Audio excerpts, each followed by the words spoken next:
Muy bien. Hola, ¿cómo están? Bueno, nos toca hoy dar inicio al tercer ciclo que anunciamos hace ya un mes atrás. En este caso, el ciclo tiene la intención de dar a conocer la participación de integrantes del Instituto en campañas arqueológicas realizadas en Egipto y en Cercano Oriente, y además también dar a conocer a los integrantes del instituto. El instituto no es solamente un lugar con paredes y muchos libros, sino también, digamos, con investigadores y con investigadoras. Bueno, y en este caso queremos arrancar con el licenciado Sebastián Maidana. Él es ayudante de primera en el instituto, además de ser adscripto de la cátedra Historia Antigua 1 en la facultad. Y la verdad es que nos interesa compartir estas experiencias porque nuestro instituto, ya desde sus comienzos, incluso antes de sus comienzos como institución, marcó algunos mojones relevantes en lo que respecta a la participación, ¿no?, de investigadores argentinos en algunas campañas arqueológicas. Cito algunos porque siempre uno se olvida de algunas personas, pero bueno, comenzando por el fundador del instituto, Abraham Rosenwasser, que ya a comienzos de la década del 60 participó por pedido de la UNESCO en la famosa campaña franco-argentina en Aksha. Más cerca en el tiempo, su discípula Perla Fuscaldo participó en la región del Sinaí, también en el norte de Egipto, en sitios como Tel el Gaba y también Tel el Daba. Mucho más reciente todavía, Violeta Pereira con su equipo trabajaron la tumba tebana número 49, y después también a mediados de la década del 90, el equipo del instituto participó en una excavación en Israel, en Tel Gerizá. Vamos a ver si tenemos tiempo más adelante de poder dar cuenta de estas importantes campañas, pero bueno, hoy se sigue trabajando de otra manera, con otros ritmos, con otra gente, y esas son las experiencias que nosotros queríamos compartir. Así que le voy a dar ahora la palabra a Sebastián, pero ya le quería tirar una primera pregunta, porque la verdad es que siempre es interesante saber es cómo uno llega hasta este lugar, ¿no es cierto? Uno le interesa la historia, pero una cosa es decir que le interesa, que le gusta, y otra cosa es dedicarse, ¿no? ¿Qué fue lo que te llevó, Sebastián, a interesarte por la historia antigua, por Egipto, y bueno, y el tema en particular de tu tesis de licenciatura, que ha sido la Casa del Hipopótamo? Te doy la palabra. Bueno, gracias Pablo por la introducción. Y con respecto a tu pregunta, yo creo que tuve bastante suerte, porque teniendo en cuenta que hay mucha gente que termina la carrera y después empieza a buscar un tema de investigación, yo como que lo encontré muy temprano en la historia antigua, que como suele suceder, son de las primeras materias de las carreras de historia, ¿no? Y la historia antigua, te decía, me llamó la atención por varios motivos. Uno de ellos es, como mencionaba recién, que acá descubrí que tenemos una tradición bastante larga de estudios sobre la antigüedad oriental, sobre Egipto en particular, pero sobre varias de estas sociedades, como vos sos uno de los ejemplos, y creo que esta tradición que descubrí no es tan larga como es rica. Es decir, hay un cúmulo de erudición que se produjo acá, que está al alcance, porque tenemos las bibliotecas, y muy temprano en la carrera ya empecé a intentar frecuentar el Instituto de Historia Antigua Oriental, y me encontré con que hay un montón de bibliografía al respecto. Y no solo bibliografía y docentes muy formados, también tenemos pensamiento producido acá en Argentina sobre estas sociedades, sobre por qué las cosas fueron como fueron y no de otra manera. Pensamiento histórico. Y eso es básicamente lo que me interesó. Y otra cosa que creo que contribuyó a que decida dedicarme a la historia antigua es que me encontré con muchas preguntas sin responder. Y esto me estimuló especialmente porque, bueno, desde siempre me gustó leer y escribir, siempre fui muy afecto a ambas actividades. Y bueno, siempre me gustaron las historias, así en plural. Y de repente yo que empiezo una carrera universitaria, que creo que voy a la universidad a encontrar respuestas y que voy a aprender qué pasó en el pasado, me encuentro con muchas historias que no están contadas, que no se conocen. Y ahí es donde empiezo a decir, esto me interesa, yo quiero participar en esta discusión, quiero intervenir, quiero armar esta historia que está viva y que está en movimiento. Lo del hipopótamo. Fue una elección arbitraria. Me pareció un lugar para empezar tan bueno como cualquier otro.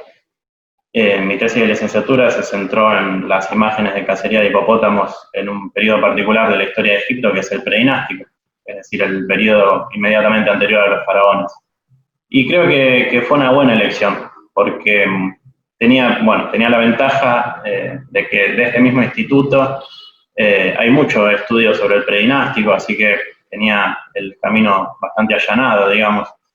Pero además me dio una metodología para explorar que tiene que ver con la problemática principal de este periodo, que es la ausencia de fuentes escritas. Nuevamente me encuentro con que la carrera, que tiene muchas cosas buenas, tiene una falencia en este aspecto porque la historia misma, como disciplina, tiene esta falencia de contar demasiado con las fuentes escritas y no contar tanto con herramientas para analizar la imagen, por ejemplo, o otro tipo de fuentes, historia oral, que se está trabajando ahora. Bueno, en cuestión que esto me abrió más preguntas, que son, las que intento responder ahora en mi tesis de doctorado. Bueno, yo había mencionado la licenciatura justamente por esto, porque, cuando uno participa de una campaña arqueológica, de un trabajo de campo, es el lugar donde se generan los datos, la información que, después se tiene que analizar, que interpretar, y en el caso de la tesis que vos presentaste, había un trabajo bastante sistemático sobre imágenes de caza, e incluso algunas imágenes que en otro momento por ahí no se interpretaban de esa manera, quizás con esta nueva mirada también se podía incluir. Y bueno, como bien decís ahora, continuando la investigación, pensando en una futura tesis de doctorado, ampliar esta indagación y seguir sumando datos e información que no solamente te sirva a vos, sino también a otras personas interesadas en estos temas. Pero bueno, en función de esto y metiéndonos un poco más en lo que es la experiencia de ir a Egipto y trabajar en Egipto, yo te quería preguntar cómo es que surgió esa posibilidad, con qué persona, con qué institución estableciste vínculos y, como siempre, lo más importante que todo el mundo se pregunta, los medios, ¿no? Los recursos para poder ir, estar allá. ¿Cómo fue que conseguiste todo eso? Bueno, creo que tiene que ver con que, como decía, la extensión y la profundidad de una tesis de doctorado no es lo mismo que la de una de licenciatura. Es decir, es mucho más seria, más profunda y yo lo siento que es como jugar en las grandes ligas, como estar en la NBA. Yo jugaba de chiquito al básquet. Y en mi caso, como la UBA me otorgó una beca doctoral por 5 años, me parecía que tengo una responsabilidad con la institución de hacer el mejor trabajo que pueda con ese dinero que sigo percibiendo.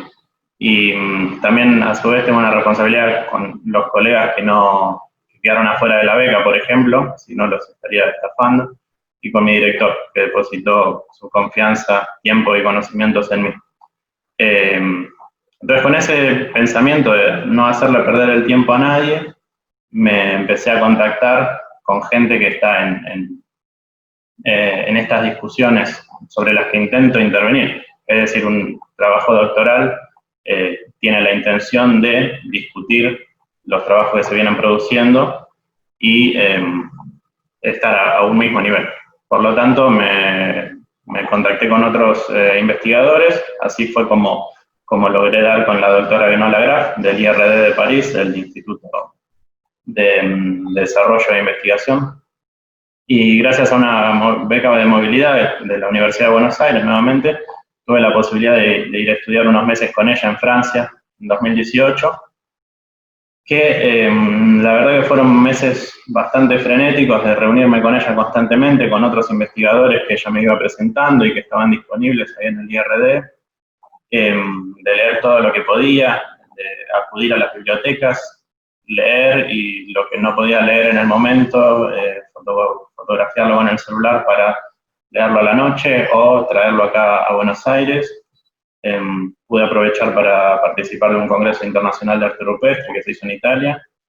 También hice una pequeña escala en la Universidad Autónoma de Barcelona, donde me recibió Josep Cervelló, el director de la única maestría en egiptología de su país.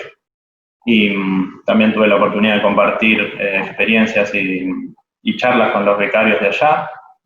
La cuestión es que gracias a esta beca de la UBA y gracias a todo este contacto que pude desarrollar, fue que primero nos mantuvimos en contacto con Genola y con Giuseppe y con la gente de allá, y segundo que me hizo pensar en una cosa que me quedó picando bastante cuando estuve allá, y es que tanto ella como Cervelló me insistían en que no se puede entregar una tesis de doctorado que tiene un fuerte contenido visual de arte rupestre, sobre todo, sin estar allá en el campo.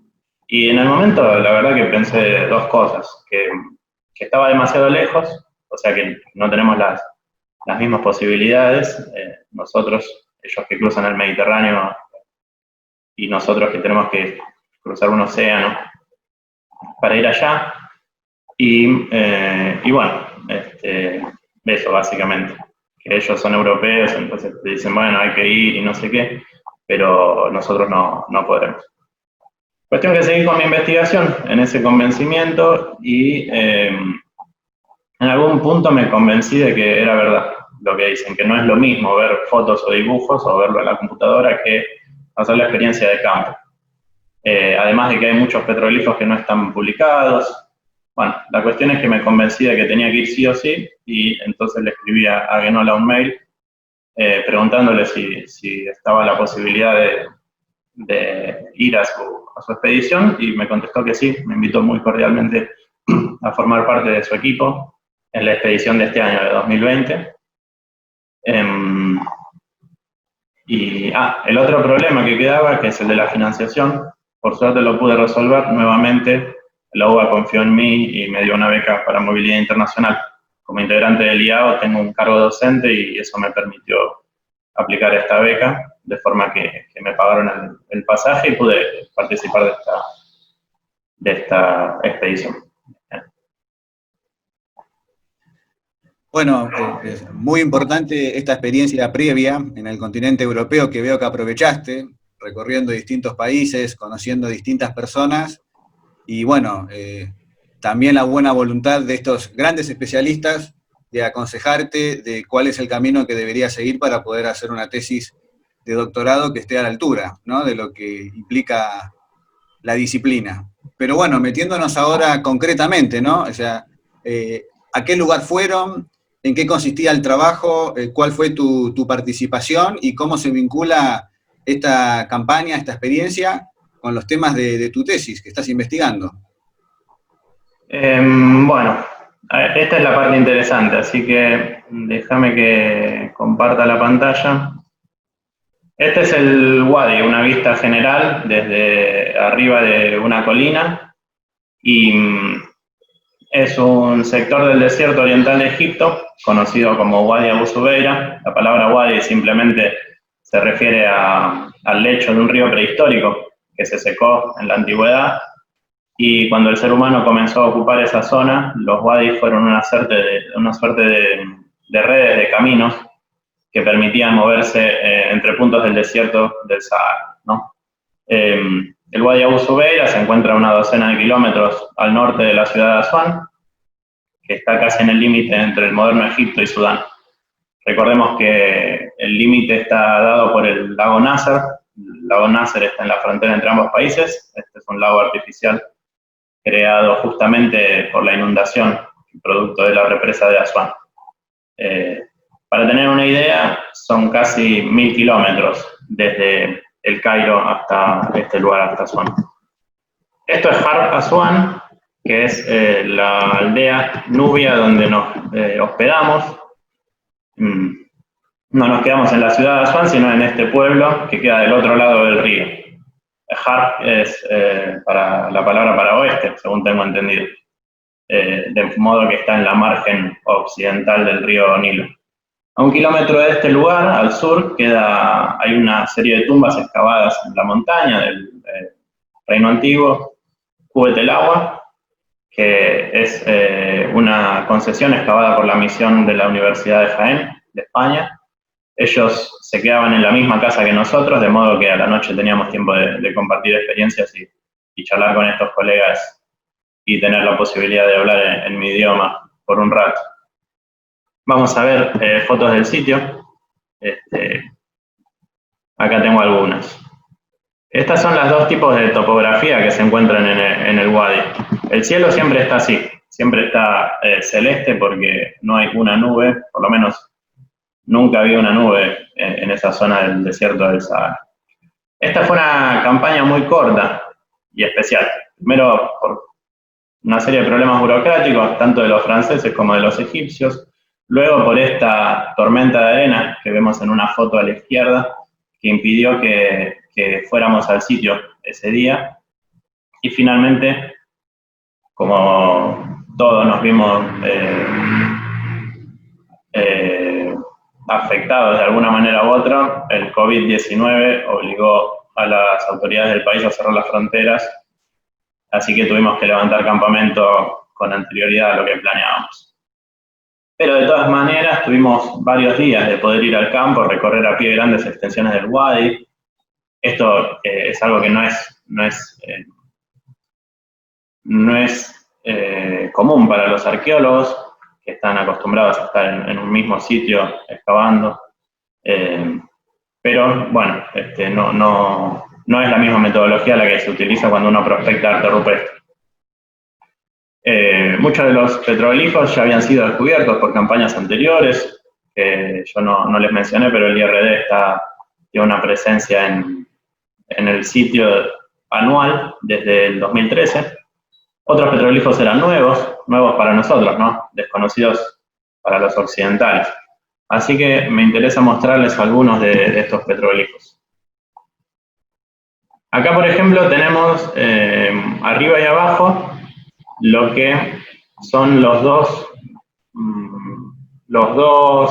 motivos básicos que se encuentran en la iconografía del desierto egipcio. Arriba tenemos las escenas de cacería y debajo, creo que no se va a ver muy bien, pero hay escenas de botes, ya sea botes solos o procesiones de botes, grandes cantidades de botes. Esto es algo muy extraño, ¿no? Uno se imaginaría que en el desierto no habría otro tipo de representaciones y no de botes, pero bueno, es una de las cuestiones que intento explicar en la tesis de doctorado. Y con respecto a las escenas de cacería, estas son muy interesantes y porque no era una actividad demasiado extendida en el periodo que trabajo yo. Entonces, una de las preguntas también de la tesis doctoral es ¿por qué? Bueno, todas las fotos que estoy mostrando acá las saqué yo, por supuesto que teníamos cámaras reflex y escalas y todo lo necesario para realizar el registro como corresponde, pero bueno, hice mi propio registro informal, que es lo que me permite mostrarlos en este momento, porque si no, todas las fotos que sacamos son propiedad de la misión y no las podría estar revelando. Acá vemos unas imágenes muy especiales que me interesa destacar especialmente,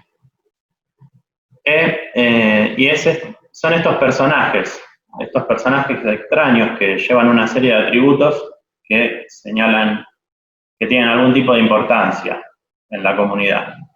Tienen atributos como el cetro, el tocado de plumas, una cola postiza y algunos podrían tener una especie de portafalo.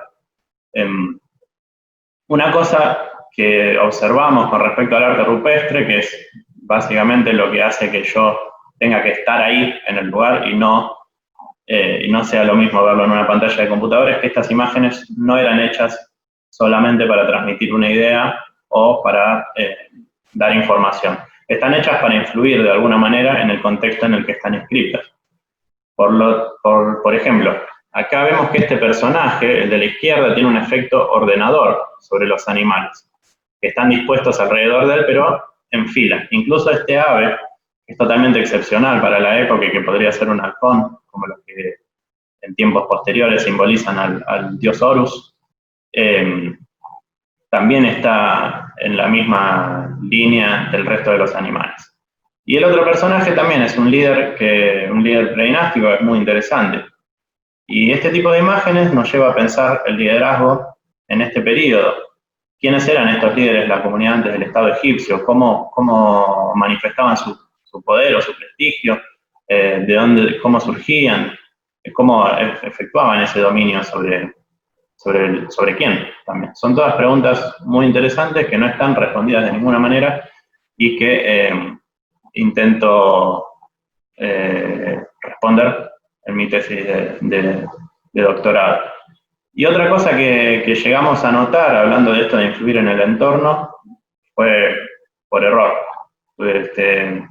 Ellos tenían anotadas mal las coordenadas del GPS o las tomaron mal en alguna de las misiones pasadas y nos metimos en un brazo lateral del Wadi, que se suponía que tenía bastante arte rupestre. Estuvimos todo el día caminando y no encontramos ni una inscripción, ni dibujo, ni nada. Pero cuando llegamos al fin de este brazo del río prehistórico, donde se cerraba en una especie de bahía, vimos que había una gran concavidad en el suelo. De modo que ahí creemos que las pocas veces que llueve en el desierto se puede llenar de agua y convertirse en un lugar donde los animales puedan ir a tomar agua. Que como no había otra salida más que por donde entramos, se convertían en presa fácil. Es decir, que ese era un lugar donde probablemente se produjera la cacería efectiva. Pero paradójicamente, en todo ese brazo no había ni una ocurrencia de arte rupestre. Cuando en casi todo el resto del Wadi se encontraron más de 600 estaciones de arte rupestre. Y no es que no había paredes apropiadas, o sea, planas y con visibilidad, sino que quiere decir otra cosa esto. Y después nos dimos cuenta que, claro, allí donde no había animales es donde ellos intentaban ponerlos en las piedras, teniendo un sentido propiciatorio, ¿no? De asegurarles un éxito en la caza o de la existencia de estos animales. Así que, bueno, esa es una de las cosas que hacen la diferencia entre estar en el campo y verlo en la computadora. Y bueno, no solo hicimos caminatas y fotos, sino que también hubo otro tipo de actividades en las cuales, por ejemplo, recogimos líticos y vimos otro tipo de fuentes, cerámica. Esta cerámica es bastante nueva, al igual que el hueso de camello ese que se ve ahí, pero había restos óseos, restos cerámicos, también instrumentos de piedra. Y también hicimos otras actividades como, bueno, excavar. Ahí está la prueba fáctica de que hice trabajo arqueológico. Y fotogrametría en algunas superficies rocosas como esta. La fotogrametría es una forma de estudiar las imágenes en roca muy interesante porque produce imágenes en la computadora que son muy apropiadas para ser estudiadas. Lamentablemente ese fue el último día. El Consejo Supremo de Antigüedades de Egipto dio la orden de levantar todas las misiones extranjeras y bueno, nuestra misión compró pasajes para todos para el Cairo y ahí volví a mi país y bueno, aquí estoy. Se me ocurrieron algunas preguntas mientras veía ahí las imágenes y narrabas la experiencia de cuántas personas formaban parte de este equipo y si eran todos franceses. Y con relación a esto, bueno, cómo era la comunicación, el vínculo humano para poder trabajar en equipo en un ambiente tan árido en esa región de Egipto. Bueno, la cuestión del idioma es un problema. El francés es algo que siempre me costó mucho. Yo estudié, o intenté estudiar antes de viajar, y bueno, por suerte Guinola trabajó mucho con Cervelló, con Jiménez Serrano en España, entonces ella habla castellano perfecto. Esto fue fundamental porque me podía ir traduciendo las cosas que no entendía, y obviamente entre el resto de la expedición se hablaban en francés. El resto de la campaña estuvo compuesta por, bueno, Maxence Veilly, que es el esposo de Guinola y es un arqueólogo muy reconocido. Él trabaja el Paleolítico del centro de Europa, pero sabe mucho de geología, que eso estuve charlando mucho con él y aprendiendo. Y, y la otra persona, que es la chica esta que hace fotogrametría, está haciendo una tesis en museística allá en París. Y esa era toda la expedición. Nosotros 4. Fue muy cordial todo. La verdad que son gente muy especial y muy eh, buena, que me ayudaron con todo lo que necesitaba y me tuvieron toda la paciencia del mundo. Y de hecho me invitaron para la campaña que viene, así que si querés después hablamos de eso. Sí, sí, había una pregunta, pero yo te quería preguntar esto porque siempre acá desde Argentina uno tiene dudas sobre, bueno, cómo es el trato, cómo va a ser recibido. Sin embargo, cada vez que tengo la posibilidad de compartir una experiencia, de escuchar, siempre son todas buenas noticias. Y también, bueno, ahora un poco para hacer la comparación, ¿vos cómo viste a partir de conocer a esta gente, tanto en tu experiencia anterior en Europa como ahora en el campo? ¿Cómo ves, cómo te sentís? Es decir, que estaba una diferencia muy grande entre la formación de esta gente que trabaja en Europa y en Egipto con relación a nosotros, o ves distinto tipo de formación, ves fortalezas, debilidades. ¿Cómo compararías vos la situación en la formación nuestra? Mira, hay diferencias que en todo caso son cuantitativas. Por ejemplo, Benola me preguntaba cuánta gente estaba haciendo un doctorado en egiptología en Argentina, y yo le dije, bueno, en realidad egiptología como carrera no existe.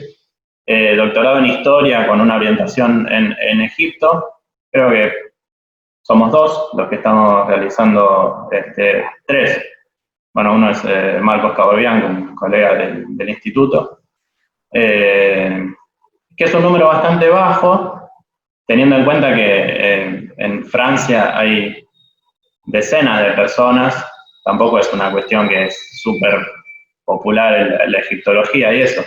Pero lo que me di cuenta es que ellos tienen muchas bibliotecas y muchos recursos financieros y de posibilidades de incluso ir a países vecinos donde hay investigación en egiptología y formarse ahí, o participar de congresos en países muy cercanos, que acá todo queda lejísimo.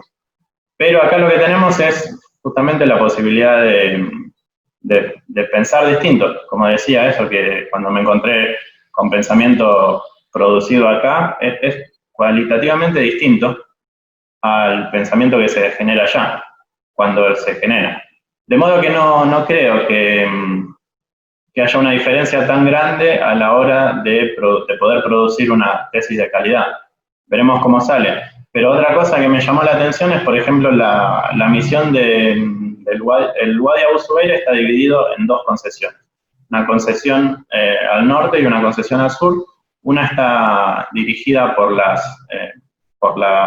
Universidad de Yale, y no se tiene mucho contacto entre una misión y la otra, de modo que la forma que tienen, por ejemplo, Benola, de enterarse lo que descubrieron el otro grupo, es a través de las publicaciones. Es decir, que cuando ella se entera, yo, que estoy a 11.000 kilómetros, me entero al mismo tiempo. Por lo tanto, no hay una diferencia en ese aspecto. No sé qué más me preguntaste. ¿Quieres retomar o...?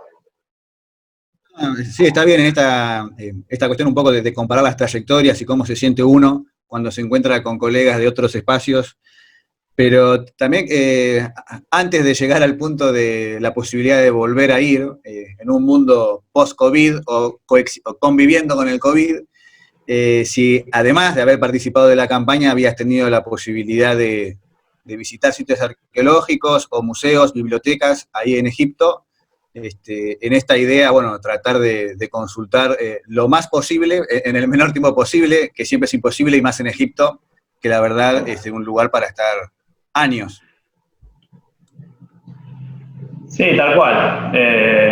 Digamos que, en primer lugar, por nuestra condición geográfica y sociopolítica, este tipo de experiencias uno trata de exprimirlas todo lo que puede, ¿no? Entonces, allá en el Cairo, cuando me enteré que estaba un poco retrasada el viaje a Asuán, empecé a gestionar carnets de biblioteca para el Instituto Alemán, para el IFAO, que es el Instituto Francés de Arqueología Oriental, y todos los días que estuvieron abiertos estaba ahí a primera hora, hasta que cerraron.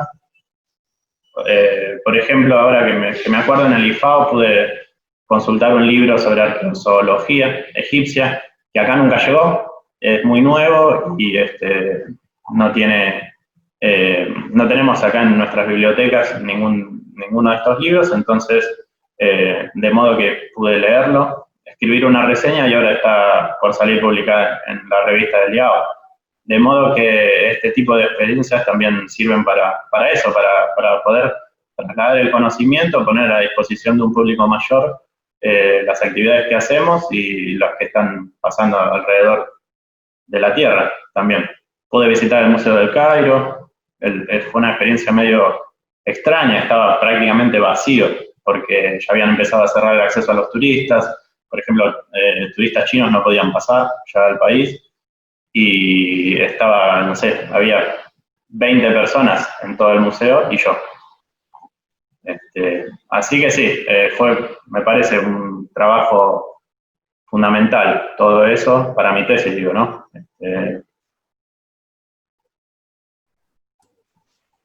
Bien, y bueno, ahora sí, si está la posibilidad de volver a ir, ¿para cuándo? ¿En qué condiciones? Y también como última pregunta, pero no tanto para mí, sino para la gente que se enganche a ver este video, ¿qué recomendación le harías a la gente que todavía está estudiando la carrera de historia, que siente interés por Egipto, pero no conoce, no sabe, y le gustaría investigar? Vos que estás en este trayecto, ¿qué comentario, qué apreciación podrías compartir con ellos? Pero bueno, también viendo esto, de la posibilidad de volver a ir.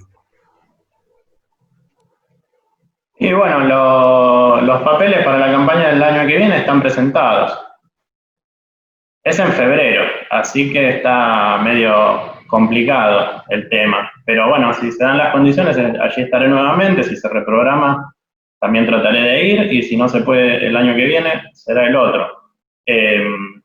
A los que estén interesados en la historia egipcia o en la historia del Antiguo Oriente y eso, les diría esto, que uno piensa que acá estamos muy lejos y que no tenemos las mismas posibilidades, pero allá ellos necesitan especialistas que contribuyan y trabajen.